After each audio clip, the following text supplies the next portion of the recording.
Okay, so this week we're going to talk about some different types of therapies, psychoanalysts, and crisis and crisis intervention. So, for psychoanalysis, this is the therapeutic process of assessing unconscious thoughts and resolving conflict by talking typically to some form of therapist, psychoanalyst, things like that, counselor, those types of things. So there are a couple different psychotherapies. There is psychodynamic and interpersonal.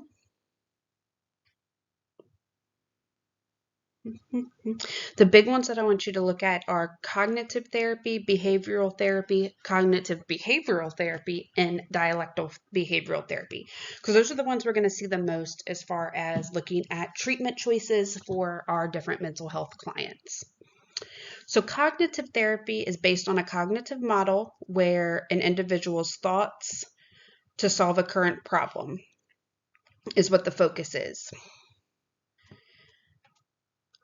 Thoughts usually come before feelings and actions, so this is used to treat depression, anxiety, eating disorder, and changing attitude towards experiences. Behavioral therapy is based on behavior is learned and has consequences. Abnormal behavior results from an attempt to avoid painful feelings. These things are going to help decrease our anxiety or avoiding behaviors and give us an opportunity to use new techniques. And then there's cognitive behavioral therapy, which uses both cognitive therapy and behavioral therapy together. That is most common. We also have dialectal behavioral therapy, which is cognitive behavioral based and is used a lot in personality disorders and those who self-harm. This focuses on gradual behavior changes and acceptance and validation.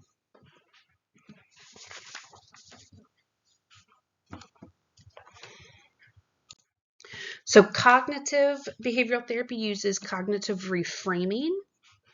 So this is changing our distorted beliefs.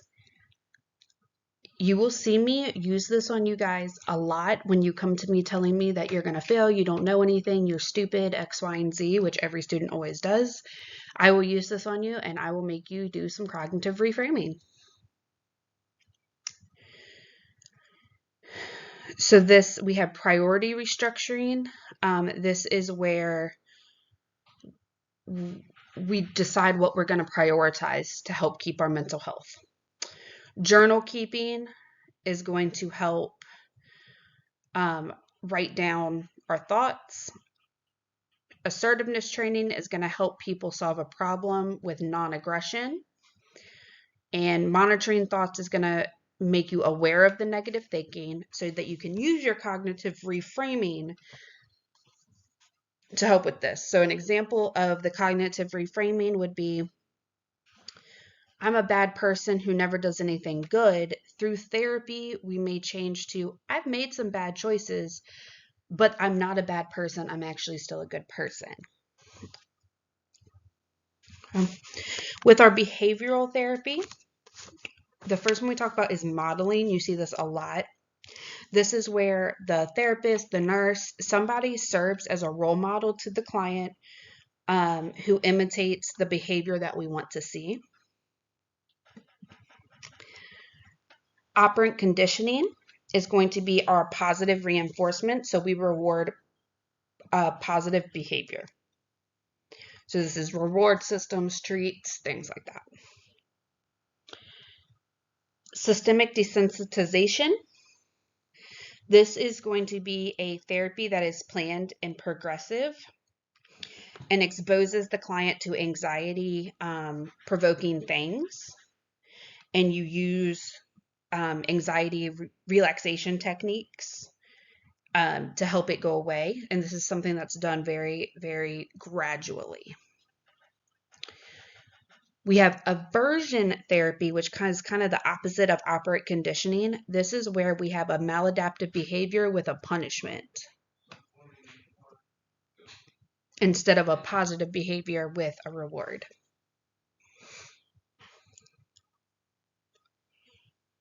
And then, of course, we have meditation, guided imagery, breathing, relaxation, and biofeedback. We've seen this during different things,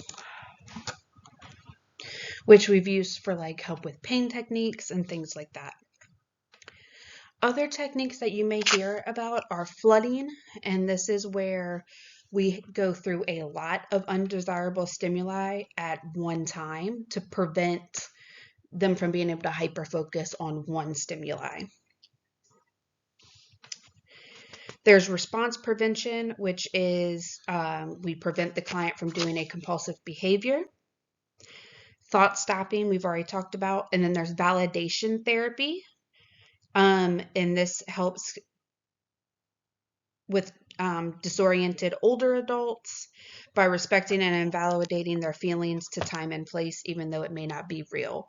So we don't always use this. We'll talk about like in psychosis and stuff where this is actually not a good thing. But like I said, it does help with during our neurocognitive disorders, dementia, things like that.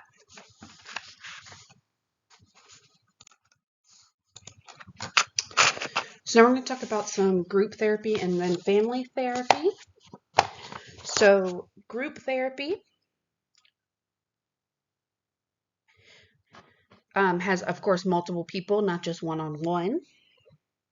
So things that are about a group therapy are going to be the group process. And this is, of course, the verbal and nonverbal communication that goes on during group therapy with each person. There is a group norm, which is the way the group behaves during the session. It helps provide structure to the group. So for example, group norm could be that a member would raise their hand to talk instead of just everyone screaming at once. So that's kind of like, it could be like that in a classroom.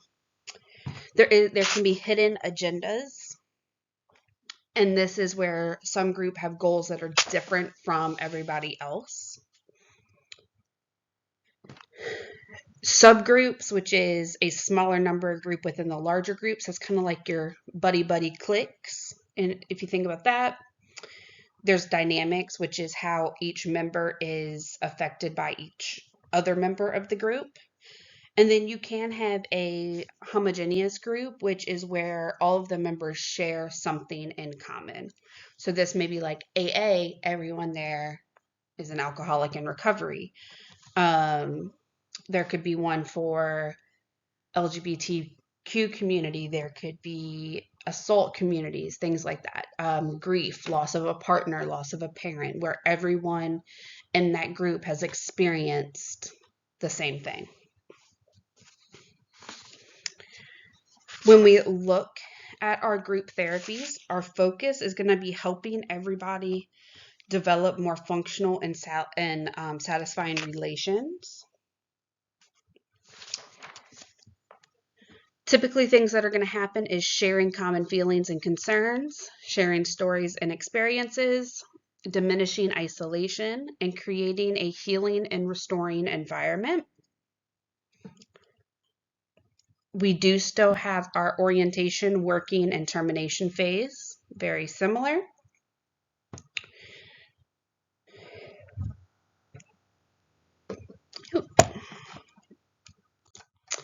And then we have family therapies. So this is kind of going to take us back to lifespan a little bit, just to kind of look at our family types, because it does, different types of families may need different types of family therapy. So we have nuclear families, which is children with both parents, single parent families, adoptive families, blended families, so that's where we have stepbrothers and sisters, cohabiting families, extended families, and then just other families. So family is the first system which someone should be attached to and is usually most influenced.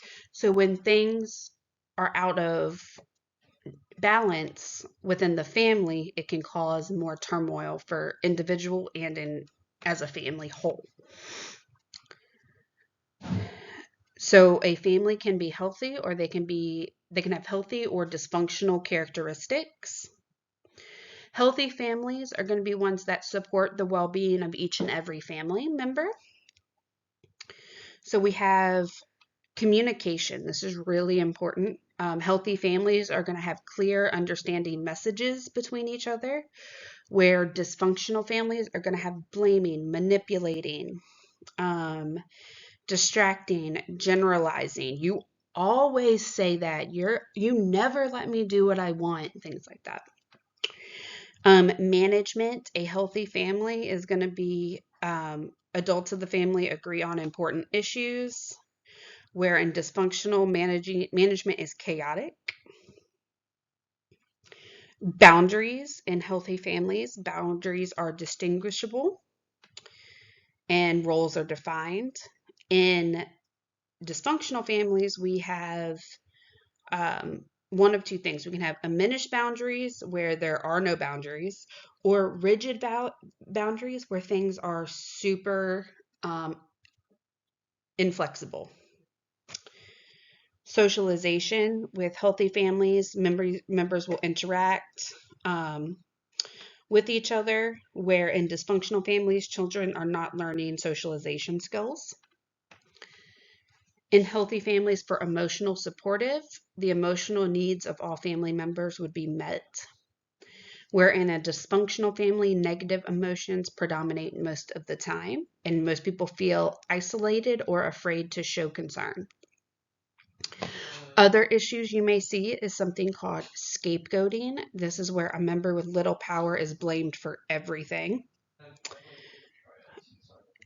We have triangulation, which is where a third party is drawn in to two members who are unstable. This happens a lot, like in divorced families, the child gets put in the middle of the parents. And then multi-generational issues, where emotional issues don't match due to generational gaps. With discipline, family behavior that's healthy or dysfunctional is we're going to have limit setting. It should be discipline should be consistent, timely, and appropriate. So a big thing that I see a lot with working with children is that some of the punishment that would be handed down to the kids were inappropriate for age or problem.